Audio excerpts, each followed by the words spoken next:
es una especie de recreación de lo que casi es corroborado fue la primera forma de producción de fuego. Lo que tenemos allí es cuarzo, que representa lo duro, la piedra. Tenemos otra piedra blanda que se llama pirita. La parte técnica del choque, el ángulo de incidencia en el cuarzo, de la pirita, lo del hongo, la manipulación posterior en caso de que surja esa chispa divina, lo veremos in situ allá ya con los materiales. Pero nos pareció de interés hablar previamente al interés que tienen para nosotros este tipo de trabajo. Ya la negrita anticipó a los que vienen participando del taller las propuestas de los trabajos que tienden a proporcionar, a amalgamar temas importantes como los tonos, las medidas, la pulcritud interna. Así que esa parte ya la tenemos más o menos esbozada, y lo de la producción del fuego en concreto lo vamos a hacer ya con los materiales. Y el prólogo tiene que ver con el sentido del porqué de estos talleres. Así que sobre eso me gustaría que conversásemos. En concreto, sobre la evolución de la especie humana en su paralelo con el fuego, que ha sido una compañía siempre, en todos los tiempos. Lo gracioso es que en todos los tiempos, en todas las latitudes, aún en culturas o civilizaciones no conectadas entre sí, se llegó al mismo fenómeno, inexplicable.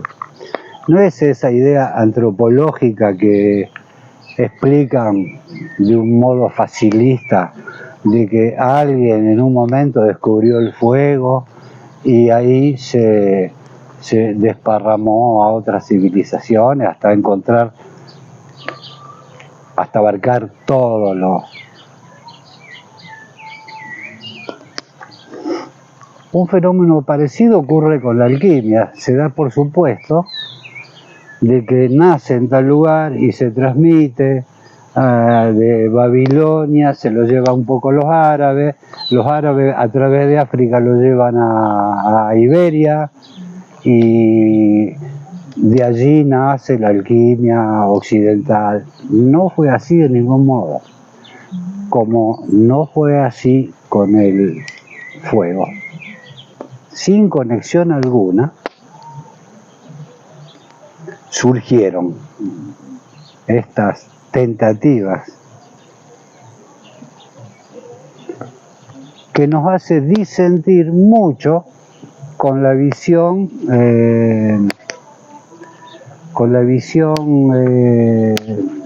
cientificista del fuego. La antropología buenamente dice que hubo un foco de irradiación, etcétera, que alguien descubrió el fuego. No fue así de ningún modo. Fue por necesidad que el ser humano tomó contacto con esa intuición que lo diferenció esencialmente del resto de las especies. Digo esencialmente porque cambió absolutamente la estructura y los mecanismos psíquicos, psicológicos. Los circuitos se trastocaron, refiriéndonos, comparándolo con el resto de las especies. Esto es muy notable y tanto lo es que, al menos con la mirada siloísta, podemos afirmar que un salto evolutivo esencial se produjo con el manejo del fuego,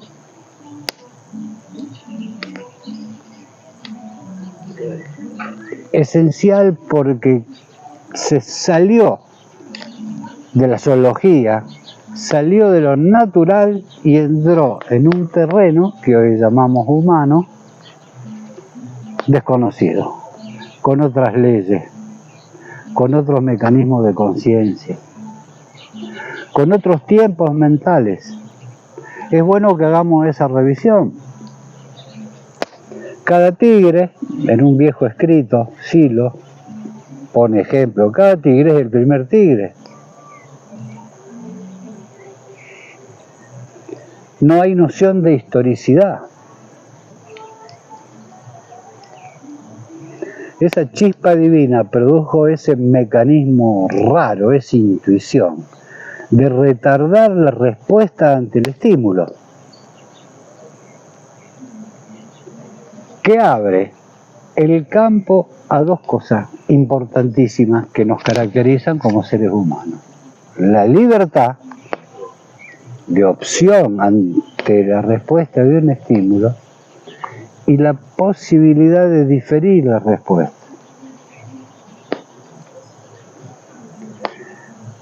Pensemos en la importancia y la contundencia que tiene esa variación que se produjo en nuestra evolución. De ahí que damos mucha importancia a estas prácticas evocativas, porque de vez en cuando está bueno ponerse en sintonía de lo que fue nuestra historia, de ese momento en que afirmamos, lo digo nuevamente, la inauguración de una especie no terminada, cuya naturaleza no es tal y que está en permanente evolución por otros mecanismos por fuera de lo biológico. En lo biológico, miremos al tigre, miremos las cucarachas, 50 millones de años totalmente adaptadas a su medio. Se han detectado cucarachas que se adecúan hasta la radioactividad. Sí.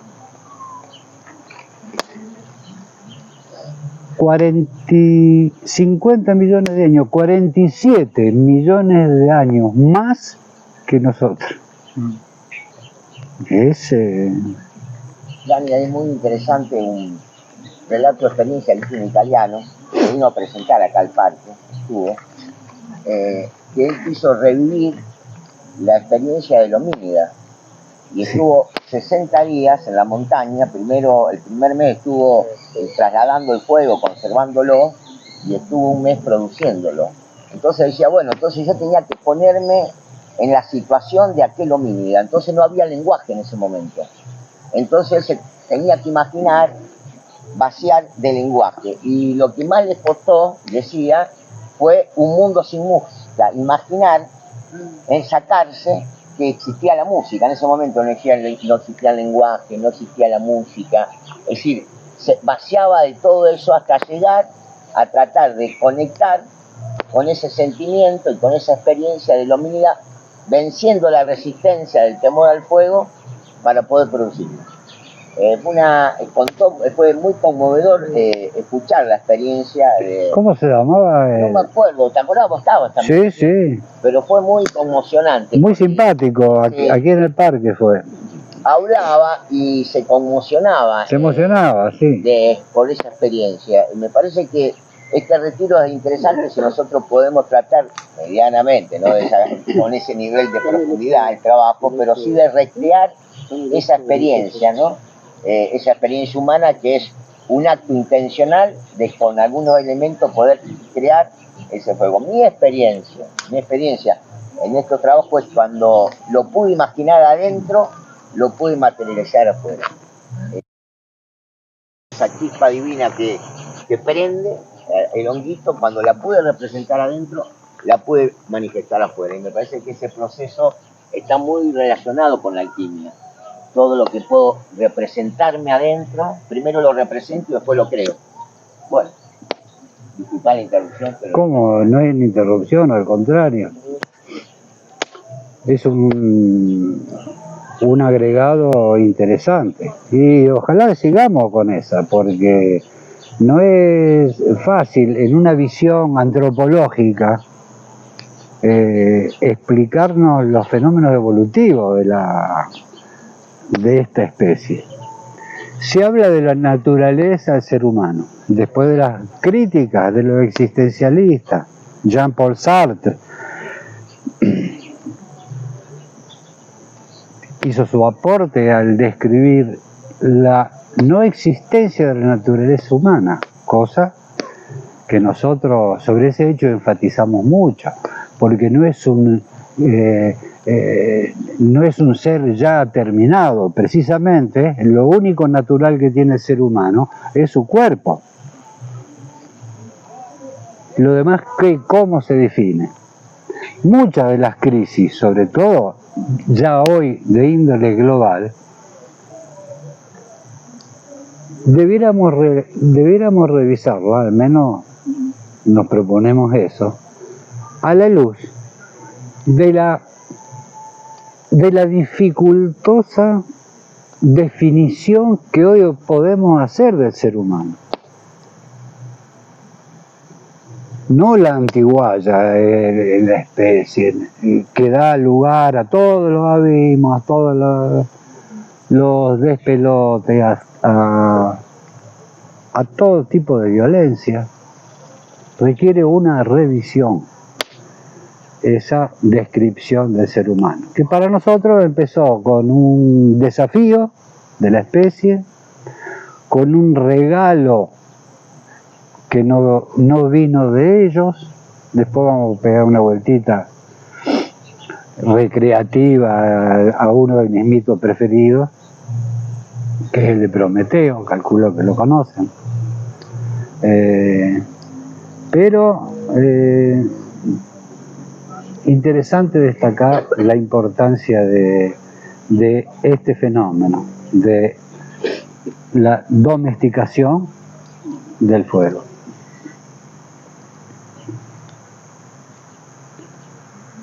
Como hecho fundamental de esta especie.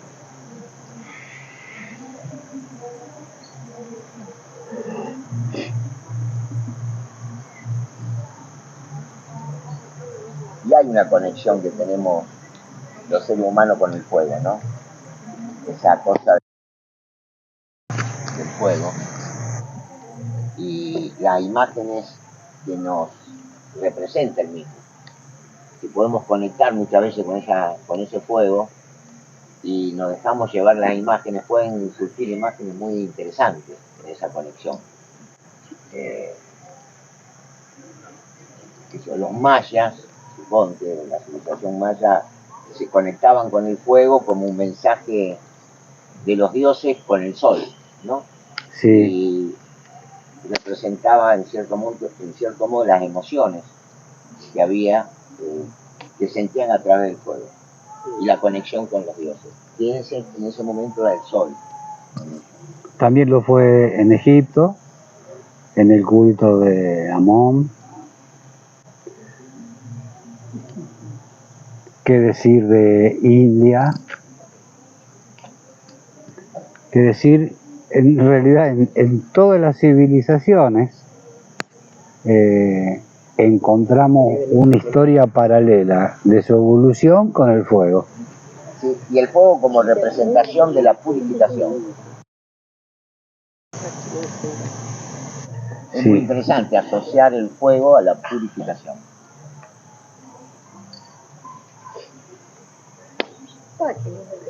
Claro, un mate. Entonces, si yo puedo producir el fuego, puedo también producir esa purificación, ¿no?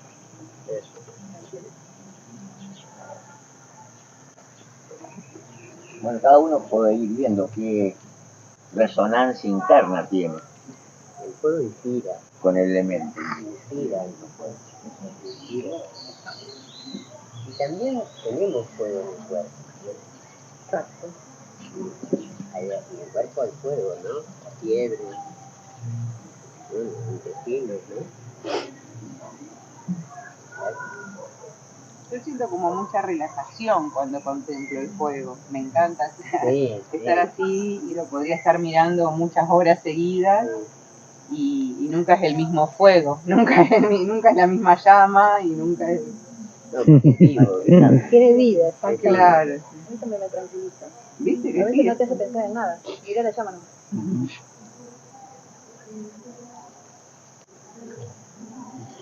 Sí, no en vano fue inspirador y lo sigue siendo en todas las culturas y en todas las civilizaciones a través de distintas ritualizaciones que se llevan a cabo hoy en día, vigentes. Mencionemos la hoguera de San Juan, mencionemos los árboles con lucecitas, las danzas alrededor del fuego. las danzas, las procesiones de antorchas. En todas las civilizaciones es graciosísimo. Atributo universal, se puede decir. Que es la parte que tiene de encantador el mito de Prometeo, que si les parece hago unos breves comentarios porque es fundacional, muy vinculado a ese primigenio contacto que tuvo la especie con el fuego. Antes, como decíamos, el fuego era conservado, medio millón de años, conservándolo. Se consideraba regalo de los dioses en las distintas cosmogonías porque no estaba en la naturaleza así porque sí. ¿En qué aparecía? El rayo. Las sequías, o sea, El rayo, la lava de los volcanes, En terremotos, la fricción de piedra. la fricción de piedras, los fuegos gustorios, ¿los conocen? Son bonitos, ocurren acá. ¿qué cosa? En plantas que tienen segregación ambarífera, son como gotitas de ámbar que hacen las veces de lupa. Y al estar expuesto a al sol, calores, claro. exacto. Claro, por eso se incendian. Palmeras también segregan una especie de ámbar, una cuestión ambarina, Claro. esa resina, sí. He visto también producción de fuego en los países esquimales, esa es graciosa, con hielo. ¿La vieron a esa alguna vez? Un trozo de hielo, muy trabajoso la técnica de darle. Imagínate, Con el sol pasando. hacían una lupa Claro. gigante con sí, bueno, todo muy trabajoso.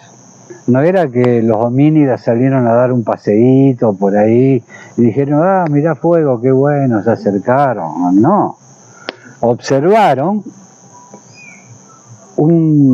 observaron primero que todas las especies salían huyendo, un temor al fuego, y también ellos, acercarse era toda una aventura, porque contrastaba con su propio reflejo. El reflejo condicionado, la veloz respuesta instintiva, hace que te alejes. Sin embargo, es este engendro, como dice el negro, sin embargo este dicho no. Pero qué cosa rara, lo dice casi divertidamente, ¿no? Este bicho va, se acerca, se quema, peludo, lo lleva, se le apaga. 500.000 años en esa... Generación tras generación. Claro. Y luego, bueno, la producción. Ahí interviene como mito fundacional. Convengamos, pactemos algo el lenguaje de los mitos rápidamente, que verlo como una biología o una historiografía del mito no tiene el menor sentido, pero pensemos y dejémonos influir como lo hacemos cuando estamos enamorados o tenemos un trance de inspiración. Dejémonos influenciar por ese lenguaje metafórico que viene de lo profundo, la forma en que traducimos los mensajes de lo sagrado. Esa se pone más lindo, ver un mito de ese modo, no sé si más lindo, pero es la única forma de extractar el poder germinal del mito es con esa mirada, ¿no? Así que ahí tenemos a un tal, yendo al mito en sí, tenemos a un titán en un momento en que estaban en disputa los titanes con los nuevos dioses olímpicos. Lucha brava porque era toda una cosmogonía que se trastocaba, con el arribo de Zeus a su panteón. Llamémosle los olímpicos para diferenciarlo de los titanes. Gana el bando de Zeus y su corte olímpica, por darle un nombre. Los titanes son enviados al Hades, quedan como inválidos, totalmente ajenos de poder. Pero uno de ellos, un tal Prometeo, titán, había colaborado con Zeus en la lucha contra los titanes. Es un personaje que sale totalmente de las ramificaciones, llamemos ortodoxas, de la mitología. Es un raro. Es un raro y le produce cierta inquina a Zeus, porque en alguna de las decisiones que tomaba Zeus, la retrucaba, la disentía, le hacía burlas, era lo que se llama un díscolo. Un díscolo que llega un momento en que toma una decisión. Veía a la especie humana naciente sin fuego, desprotegida, con frío. Los animales. Los animales. Veía eso. Apiadándose, toma una resolución con una caña, dice el mito, va al taller de Festos arriba y roba el fuego divino para dárselo a los dioses, a los hombres. Ese fuego ese fuego es precisamente el aporte, ese regalo que llega a esta especie naciente, lo que promovió un salto evolutivo grande, porque no era solamente el calor, el fuego, era la alimentación, el calor de la cueva, las artes. Pasa, Gaby, que nos estamos quemando.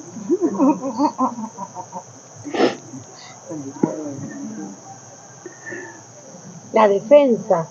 La defensa, para ahuyentar a otros animales de la cueva. Bueno, Al cambiar la alimentación también cambia la química cerebral. totalmente. La columna, la cerebral. Y la carne que se cocina permite de ayudar al cerebro a funcionar, despertar más. Claro. Sí, bueno, por todos esos beneficios fue llamado el dios civilizador. Prometeo. Claro. Prometeo tenía un hermano que se llamaba Epimeteo, que forma parte es la parte triste de la historia, porque cuando Prometeo quiere decir quien ve anticipadamente, prométodo, se anticipa lo que luego va a ocurrir, y el hermano Epimeteo es todo al revés, es un tonturrón a quien como castigo Zeus ve fuego en la tierra, dice, ¿qué pasó acá? Decide tomar venganza. No le perdonó a Prometeo que a esa especie le llevase el fuego de los dioses. Van viendo más o menos la trama, es... ¿Qué pasó con el hermano? Queremos saber el chisme. Nos vamos a derivar. Epimeteo le mandan a Pandora. Prometeo le dice, mira, no reciba más ningún regalo, no reciba nada que provenga de Zeus, porque la guerra está declarada. Esa guerra, después si tenemos un rato, hay un poema de Goethe que es una maravilla, donde está todo, es una alocución de Prometeo. Le envía la caja de Pandora con las maldiciones e intenta quitarle el fuego a los humanos. Bueno, esa cosa no ocurre, pero manda a Hermes, el mensajero, el alcahuete de palacio, a que lo encadene a Prometeo a una roca en el Cáucaso, lo que hoy sería Armenia, eternamente. Y como castigo diario venía un águila y le comía el hígado, cosa que se regeneraba el otro día. Así por la eternidad. No deja de haber algo sacrificial en Prometeo, porque él sabía lo que iba a ocurrir, pero se la jugó en beneficio de rescatar a una especie abandonada de Dios. Abandonado por los dioses. Abandonada por los dioses. Y lo lindo que es un mito occidental, ¿no? Sí. Griego, el fuego, eso que comentaba antes, que el negro cuando se pone a escribir mito, en todos los mitos aparece el fuego. En todos. Y la otra cosa interesante es que el fuego no es que se produjo en un lugar y se lo llevó, se produjo concomitantemente en los distintos lugares, en Asia, en Europa, en África. Es decir, no, fue una cosa en un lapso obviamente de cientos de años, pero que también es muy significativo, como que la especie estaba, ¿no?, en ese salto. Y Tal esa cual. producción del fuego fue concomitante también dentro de los distintos continentes, dentro de las distintas regiones, o fue alguna región antes que otra, no se sabe. No sé, cronométricamente es muy difícil que larguemos la especie, no, pero Claro. que no había, que era fenómenos de simultaneidad y de sincronicidad, como que en un momento, por necesidad misma de la especie y universalmente, se entró en esa búsqueda y en ese Porque en esos billones, ¿no?, de años de conservación también se produjo simultáneamente en distintos lugares. tal cual. Entonces esa necesidad de producirlo, por lo que implicaba la pérdida y la observación sobre todo, ¿no?, ese bicho raro que observaba cómo era que dos piedras pegaban, pero una piedra, dos piedras pegaban pero eran frías, entonces las chispas eran frías, pero resulta que otra piedra pegaba y la chispa era cálida. Entonces todo observación, porque aparte tampoco podía caer en cualquier lado, tenía que caer en un lugar que fuera apto, Un receptáculo idóneo. obstáculo exacto. Miles de años probando esto sí, esto no. Miles de... Una maravilla. Muchas gracias.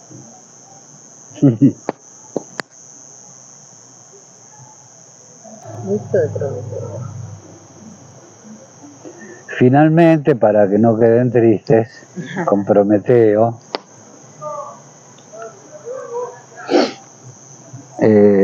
hago un último comentario de cómo siguió la película. Encadenado, ahí, en el Cáucaso, con una...